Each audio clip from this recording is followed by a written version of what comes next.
marches comme un aveugle qui ne sait pas où il va.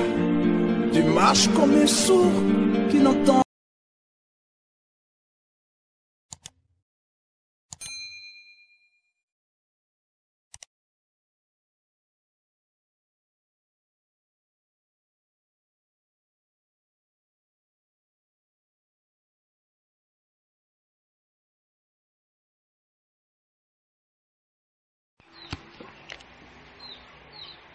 Chers internautes et auditeurs, vous tous qui nous suivez de partout, j'ai le réel plaisir de vous saluer. C'est toujours bien moi, votre humble serviteur, le docteur Véracité KTN, sur notre plateau, les mystères du ciel. Et cet après-midi, nous sommes heureux, dans le nom de notre Seigneur Jésus-Christ, de recevoir un homme de Dieu que vous avez déjà eu à entendre dans ces différentes interventions en ce qui concernait un long enseignement que nous avons eu à faire sur ce plateau, sur l'affaire du coronavirus. Mais cet après-midi, cet homme de Dieu, connu sous son nom Jean-Timothée Kiyindou, pasteur de ministère, l'un des pasteurs de l'église Bethesda, il est encore là avec nous cet après-midi, où nous allons passer ce moment par des questions et réponses sur l'enlèvement de l'église.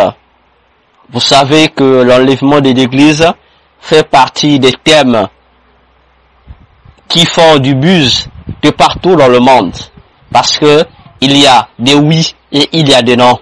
Et ce soir, puisque nous avons avec nous un homme de Dieu, il est bien placé pour nous donner des éclaircissements sur cette affaire de l'enlèvement de l'église. Pasteur Jean-Timothée Kiyindou, bonjour. Bonjour, docteur Véracité. Pasteur Jean-Timothée Kiyindou, avant d'entrer dans notre vif du sujet, un mot pour les différents internautes et auditeurs qui nous suivent. Je vous salue également, chers internautes. Pas de limite pour ma salutation. En tout cas, je vous aime beaucoup.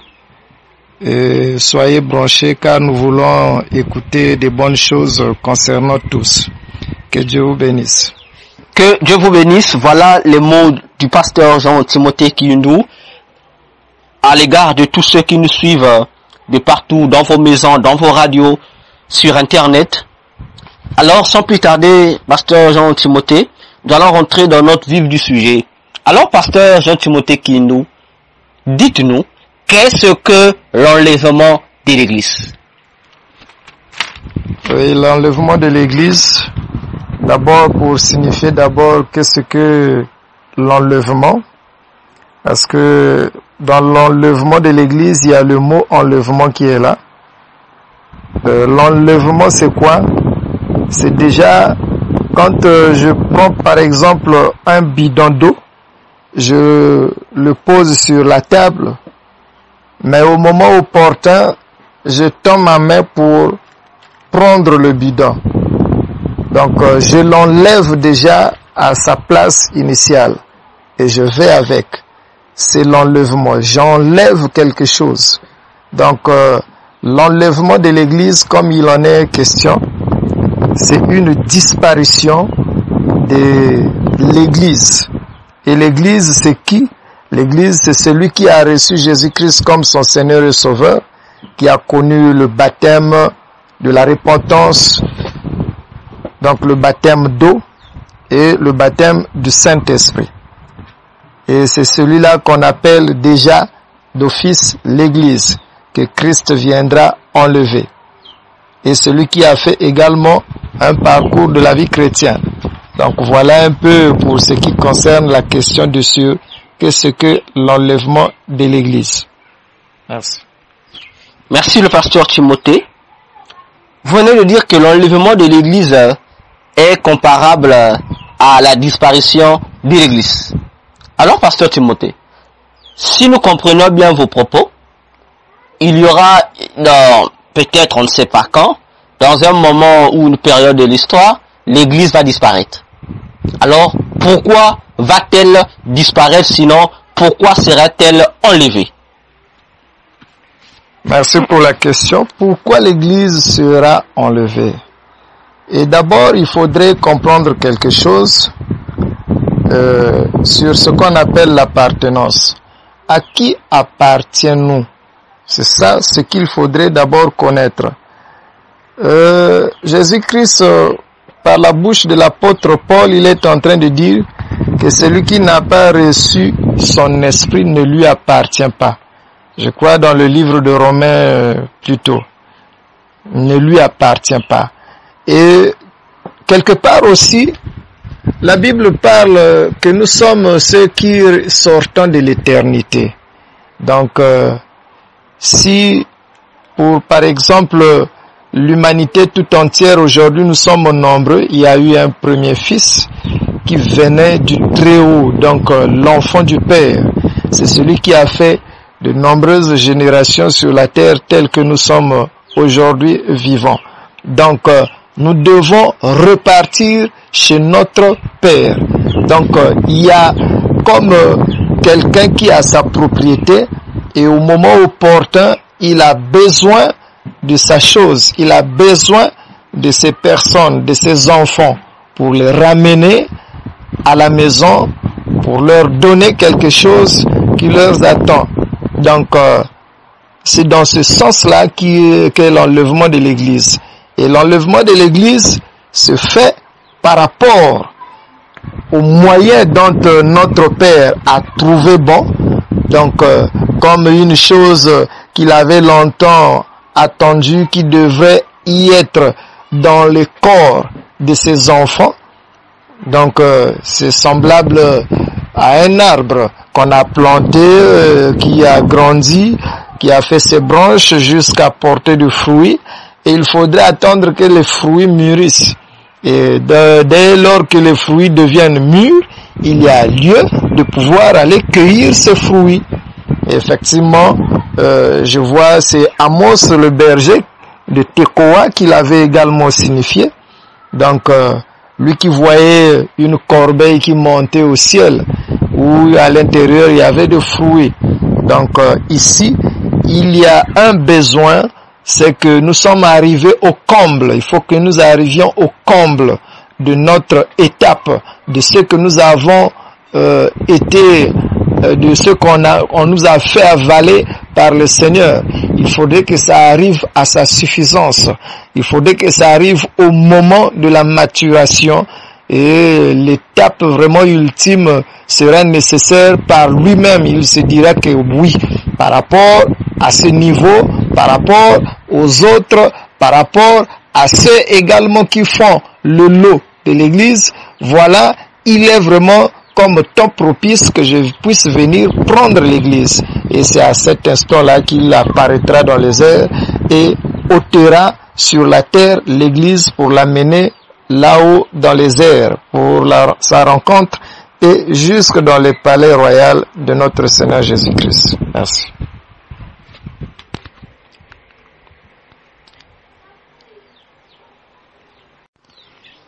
Merci le pasteur Timothée pour cette réponse. Mais en suivant vos propos, j'ai l'impression de ressortir plusieurs ambiguïtés. Parce que vous dites, pourquoi l'enlèvement? Parce que c'est une question d'appartenance. Et que nous appartenons à un Dieu dont l'habitation serait à l'éternité. Et que c'est normal, tous ceux qui appartiennent à Dieu doivent regagner l'éternité. Alors, pasteur Jean-Timothée, si aussi vrai que ceux qui appartiennent à Dieu doivent regagner l'éternité, ne trouvez-vous pas une certaine contradiction avec ce même Dieu qui déclare dans Ésaïe 45, les versets 18, où Dieu dira que j'ai créé la terre, pas pour qu'elle soit inhabitée, mais pour qu'elle soit habitée, et que il a donné cette terre comme héritage aux hommes, pour dire que l'héritage des hommes, ce n'est pas l'éternité comme telle chez Dieu, mais c'est sur la terre. Et nous en avons la preuve avec Adam dans Genèse. Je ne crée pas Adam pour que Adam vive avec Dieu là-bas au ciel, dans l'éternité, mais pour que Adam vive sur la terre avec lui. Alors, lorsque nous arrivons dans le livre de Deutéronome 7, versets 7 à 8, Dieu dit à Israël que parmi tous les autres peuples de la terre, il est l'unique peuple qui s'est choisi pour être son peuple, spécialement son peuple. Alors, pasteur Jean-Timothée, si l'éternité, plutôt l'enlèvement concerne ceux qui appartiennent à Dieu, donc nous comprenons avec vous que l'enlèvement concerne tout le monde. Et si l'enlèvement concerne tout le monde, mais comment pourrions-nous, plutôt les églises, disent-ils, y compris vous, hommes d'église, qu'il y a un enlèvement pour l'église? Du coup, s'il y a un enlèvement pour l'église, ça veut dire également qu'il y a un enlèvement pour Israël et un enlèvement pour tout celui qui se reconnaît être humain parce que il appartient à Dieu. Alors, pasteur Timothée, ôtez nos ambiguïtés, nous voulons l'éclairage, rien que l'éclairage sur l'affaire de l'enlèvement de l'église. Et merci pour cette précision, mais je crois que quand je viens de parcourir, j'ai bien signifié la repentance, donc le jour du baptême, et j'ai parlé du Saint-Esprit. Voilà pourquoi je l'ai signifié dans le livre de Romains, chapitre 8, le verset 9, quand j'ai dit que celui qui n'a pas l'Esprit de Christ, il ne lui appartient pas.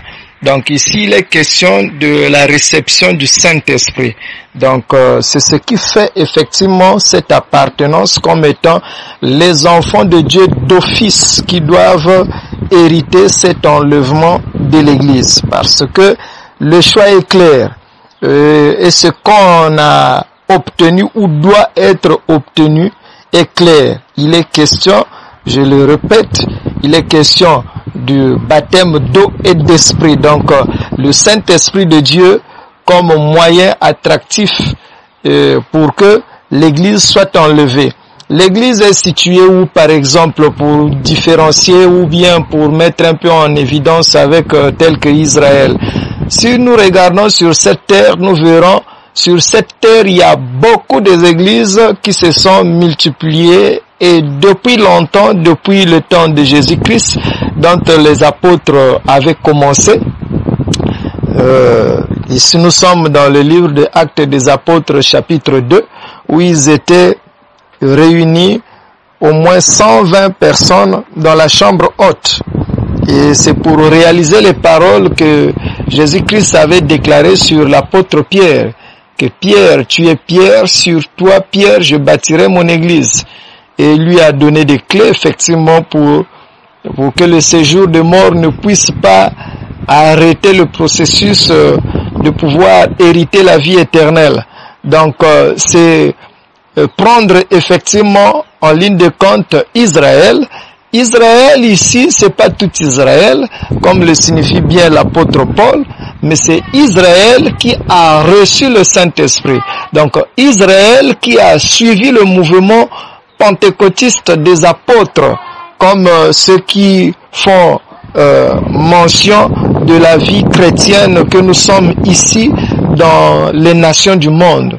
Donc recevons le baptême d'eau et le baptême du Saint-Esprit. Donc dans les mêmes enseignements qu'ont enseigné les apôtres. Donc dès lors, depuis le temps des apôtres, il y a eu ceux qui ont cru en Jésus-Christ comme il véhiculait la parole de Dieu, de pouvoir croire à Christ et naître d'eau et d'esprit. Et ceux qui acceptaient effectivement rejoignaient les apôtres. Et il y avait des églises qui s'ouvraient à Israël. Il y avait également en Israël, il y avait une église des apôtres qui était ouverte. Et ainsi de suite, les églises se sont multipliées en Grèce, en Europe, en Asie également, jusqu'en Afrique aujourd'hui. Donc c'est le même lot, le lot identique qui a reçu le baptême d'eau et le baptême du Saint-Esprit. Donc d'office, c'est eux qui doivent hériter l'enlèvement de l'Église. Donc voilà un peu pour ce qui concerne l'enlèvement de l'Église, parce que ici, bien que nous avons été tous créés par Dieu, mais ici, Dieu a joué sur une particularité comme étant, si on peut le dire, première classe, voici ce qui leur caractérise, ils ont droit à. S'il y a la deuxième place ou classe, voici ce qui caractérise la deuxième classe, voilà. Et tout ça va dans l'ordre de la manière que le Seigneur Jésus-Christ avait su bien le retracer. Et voici, merci pour votre question. Voilà, pasteur, cet éclairage dont on avait besoin afin de pouvoir mettre les esprits dans la lumière de la vérité de la parole de Dieu. Alors, pasteur Timothée, nous avons encore une question. Vous venez de dire tout à l'heure que l'enlèvement de l'Église est une question d'appartenir à Jésus-Christ et le signe de cette appartenance, c'est le Saint-Esprit. Alors, si nous comprenons bien, à vous de nous corriger dans le cas où nous pensons faux. Donc, pour vous, pour participer à l'enlèvement de l'Église, nous n'avons pas besoin d'appartenir à une quelconque Église, pour ne pas dire une confession religieuse. Il suffit simplement que nous ayons l'Esprit et nous sommes participants à l'enlèvement de l'Église. Pasteur, est-ce bien cela? Il faut bien éclaircir les choses. Ici, il y a comme, si on peut le dire ainsi, il y a d'abord un premier. Il y a les apôtres, par exemple, qui ont reçu ce même don du Saint-Esprit. Donc, faisons mention de ces enseignements sur le baptême d'eau avec Jean-Baptiste, le baptême d'eau, le baptême du Saint-Esprit. Et avec les apôtres, cela a été vraiment de grande envergure jusqu'aujourd'hui où nous parlons. Et donc, aucun jour dans l'humanité tout entière, je le dis bien, je le martèle, aucun jour où il y a eu, en tout cas, destruction totale de l'Église ou destruction totale du Saint-Esprit pour qu'il y ait une interruption du processus de pouvoir avoir les serviteurs de Dieu ou les véritables serviteurs de Dieu qui font mention d'enseignement des apôtres ou de Jésus-Christ et qui ont carrément qui n'ont pas exercé leur travail. Non, mais plutôt il y en a eu, et il y a eu succession jusqu'aujourd'hui où nous parlons. Le Saint-Esprit était descendu sur cette terre. C'est pas seulement comme on peut le dire dans les hommes qui étaient les apôtres, et ça s'est arrêté ou ça s'arrête seulement dans les hommes. Dieu a fait un ordre. Le Saint-Esprit, en fait, c'est un esprit qui est sur cette terre. Donc, si je peux dire un peu entre guillemets comme une généralité, comme un esprit qui est au milieu de nous, mais en attente de celui qui doit le recevoir. C'est comme un peu dans ce sens-là, et il s'introduit dans la personne qui l'accepte. Bien sûr. Le problème est celui sur le pasteur. J'ai le Saint-Esprit avec moi. Voilà le problème. J'ai le Saint-Esprit avec moi. Alors, est-ce parce que j'ai le Saint-Esprit avec moi, j'irai à l'enlèvement, ou bien pour aller à l'enlèvement, il faut avoir le Saint-Esprit et être membre d'une certaine église donnée. Alors, si c'est être membre d'une certaine église donnée, quelle est cette église où il faut appartenir pour bénéficier de cet événement de l'enlèvement? Oui, donc là, il faut faire également attention, extrêmement attention, parce que le vent souffle, c'est un mauvais vent. Depuis le temps des apôtres, que ce soit Jésus-Christ ou les apôtres, ils ont signalé également de mauvaises congrégations où ils se sont appropriés du mot église ou du nom église, et où on a donné également les noms église de ceci, ministère et ainsi de suite. Il faut faire attention. On appelle ça la saine doctrine, ce que les apôtres ont enseigné. Comment est-ce que l'église commence par la première personne. La première personne doit être appelée par Dieu par vocation. Donc, comme avait su le dire Dieu sur Jérémie, qu'avant que tu ne sois formé dans le ventre de ta mère, je t'avais connu et je t'avais consacré comme prophète. Jérémie chapitre 1 dans les versets 1 jusqu'en bas, vous verrez sur la vocation de Jérémie par exemple. Donc ici, la vocation également, peut-être il y aura effectivement ceux qui vont se demander comment reconnaîtront-on un vrai serviteur de Dieu ou bien il est appelé par vocation. Effectivement, Dieu arrive également à témoigner. Si nous faisons des rêves, des songes, pourquoi pas que Dieu puisse signaler à celui qui l'appelle par vocation que j'ai besoin de toi. Et il le fait connaître même à son alentour, dans sa maison, ou bien au milieu de ses amis, ou bien ceux à qui il n'a pas donné cette information. Ils sont informés de la vocation de un tel, et voici ce qui sera comme étant devoir à faire ou bien des enseignements à obtenir. Et celui-ci toujours conduit par celui qui l'a dicté son identité donc de la vocation, et doit connaître effectivement l'orientation de son travail, donc de son ministère. Parce que là, quand Dieu appelle, il n'est pas comme celui qui ne voit pas ou qui ne connaît pas ce qu'il faut faire ou faire en suivre. Donc, il connaît pour ce qu'il a appelé par vocation. Et voici donc le parcours commence. Donc, de la même manière qu'il en a fait avec les disciples et qui sont devenus les apôtres. Et derrière eux, il y a d'autres qui étaient appelés et qui ont reçu la même démarche, être prêchés par la parole, repentance, conversion, recevant le Saint-Esprit, voilà. Et derrière, et le monde ne se fait que multiplier, le monde de l'Église. Donc, voici, il y a encore un autre moyen. On peut trouver beaucoup des églises sur la place.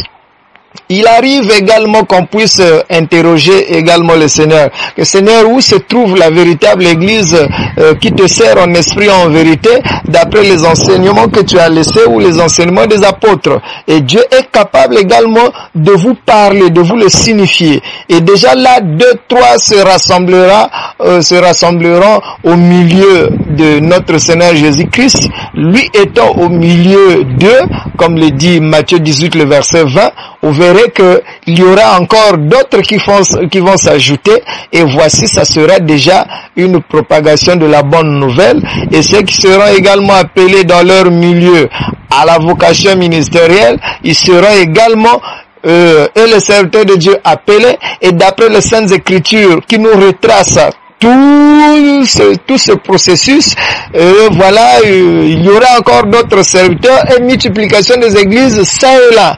C'est pour le bon, la bonne conduite, les bons affermissements, comme une continuité de la sainte doctrine de Christ partout là où les églises doivent s'ouvrir. Et également, ça facilite la distance pour ceux qui seraient loin de voir une église naître proche d'eux et qu'ils puissent avoir la facilité d'y fréquenter.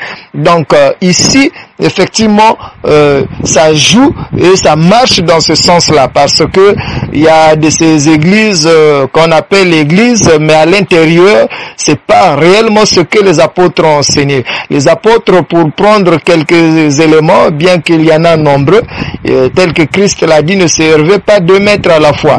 Donc, une véritable église ne doit pas, à l'intérieur, qu'on puisse entendre dans les bouches de ses membres ou de ses serviteurs d'autres noms en dehors du nom de Jésus-Christ de Nazareth comme Fils de Dieu et comme Dieu, comme le signifie la Bible.